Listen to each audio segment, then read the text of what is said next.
मुंबई से लेकर नासिक और सोलापुर तक हर जगह हनुमान चालीसा का पाठ हुआ, यानी जय हनुमान हुआ। यहां तक कि मुंबई लोकल में भी हनुमान चालीसा बजाई गई।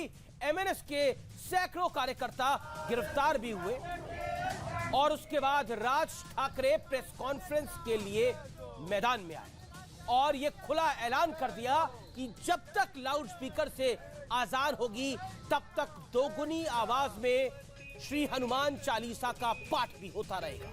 शिवाजी पार्क में विजयादशमी की रैली में श्रीमंत बाला साहब ठाकरे ने लाउड स्पीकर से अजान का मुद्दा उठाया था, तो क्या वह भारतीय जनता पार्टी के भोंपू थे? तब श्रीमान बाला साहब ठाकरे की पार्टी वो भारतीय जनता पार्टी की गठबंधन की हिस्सा हुआ करती थी।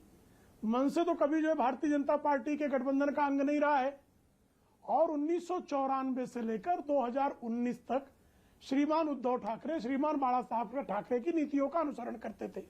फरवरी 1993 में सड़क पर जो नमाज होती है उस नमाज के विरोध में शिवसेना ने दादर में महाआरती का आयोजन किया था। उस महाआरती में स्वयं श्रीमान उद्धव ठाकरे शामिल हुए थे। तब क्या श्रीमान उद्धव ठाकरे भारतीय जनता पार्टी की कठपुतली बनकर वहां ढोल मजीरा बजाने गए हुए थे क्या? और तब से लेकर अब तक जो है उनकी नीतियों में परिवर्तन क्यों हुआ? क्या ये बाला साहब ठाकरे की शिवसेना है या श्रीमती सोनिया गांधी की शिवसेना है या श्रीमान शरद पवार की शिवसेना है? यह स्पष्ट कर दें।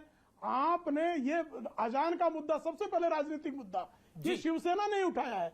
सड़क पर नमाज का मुद्दा सबसे पहले ये शिवसेना ने उठाया है। ये भारतीय जनता पार्टी का मुद्दा नहीं था।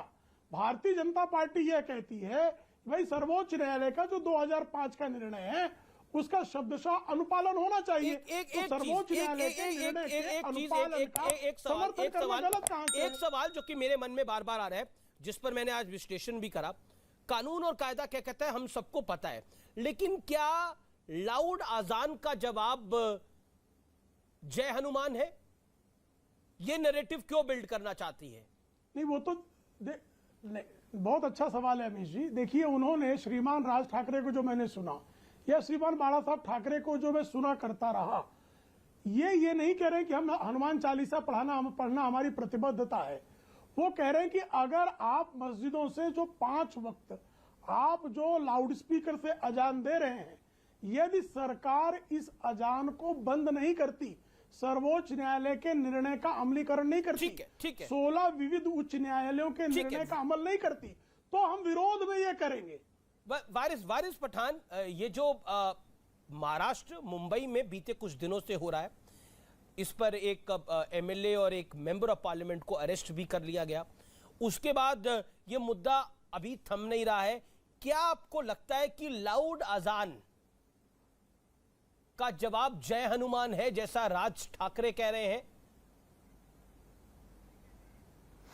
कि अमीश भाई, देश संविधान पे चलेगा, रूल ऑफ लॉ पे चलेगा, ना ही कि किसी के अल्टीमेटम से चलेगा, ना किसी की धांधली से चलेगा, ना किसी की दादागिरी से चलेगा।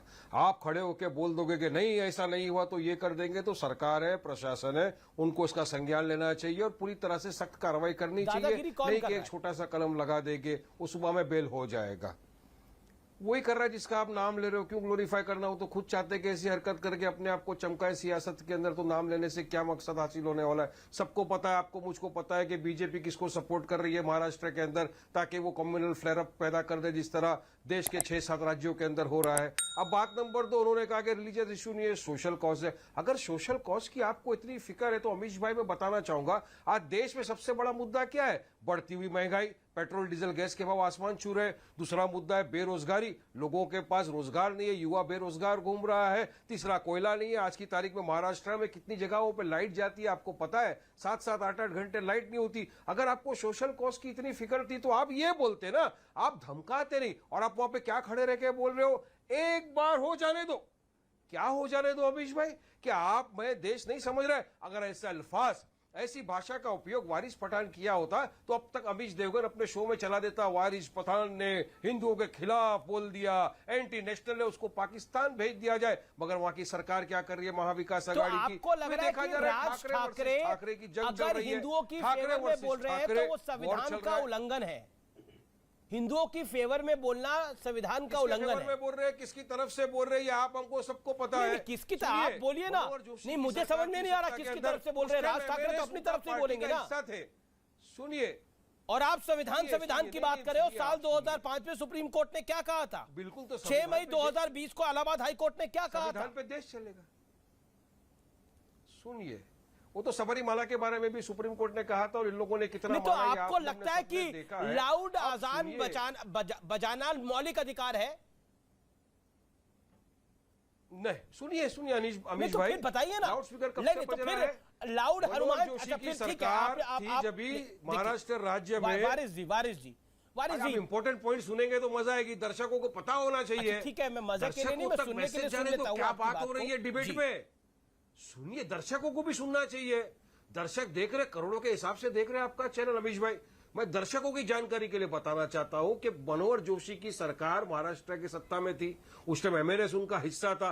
आज जो उनके मंत्री खड़े रह के बोल रहे हैं वो होम मिनिस्टर थे नंदगांवकर साहब, तब भी अजान हो रही, तब क्यों नहीं रुकाया इन्होंने?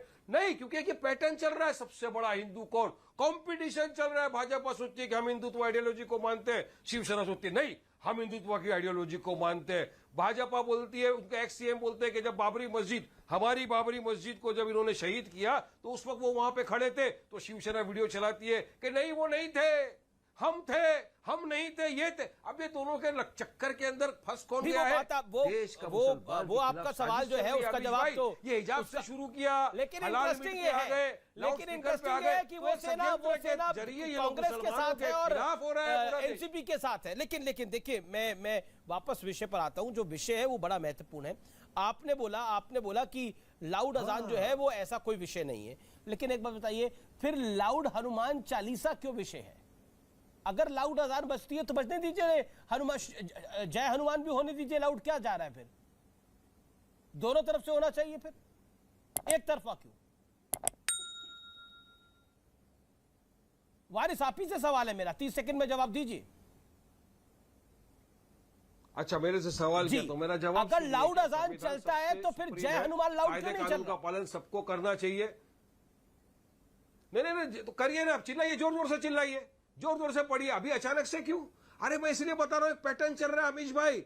ये पहले शुरू किया हिजाब से चालू कर दिया, हलाल मीट के ऊपर ये लोग आ गए। देखिए, अब आप जहांगीरपुरी हिजाब में पर आपने आ क्या गए। देखा, कौन से ठीक है। कानून कायदे का पालन किया लोगों ने? बिना नोटिस के जाके गरीबों के, मुसलमानों के झोपड़ों को तोड़ दिया। करौली की भी बात करिए ना, करौली में भी यही हुआ। और अब आ गए लोग लाउड स्पीकर के ऊपर। अरे आप कायदे कानून का पालन नहीं करेंगे, आप थ्रेट करेंगे और ठीक है, प्रेम शुक्ला जवाब, quick reply. Prem Shukla quick reply. 49 का नोटिस दे दिया। अरे मैं करता तो 12-13 धाराएं मेरे पे लगा दिया होता अब तक।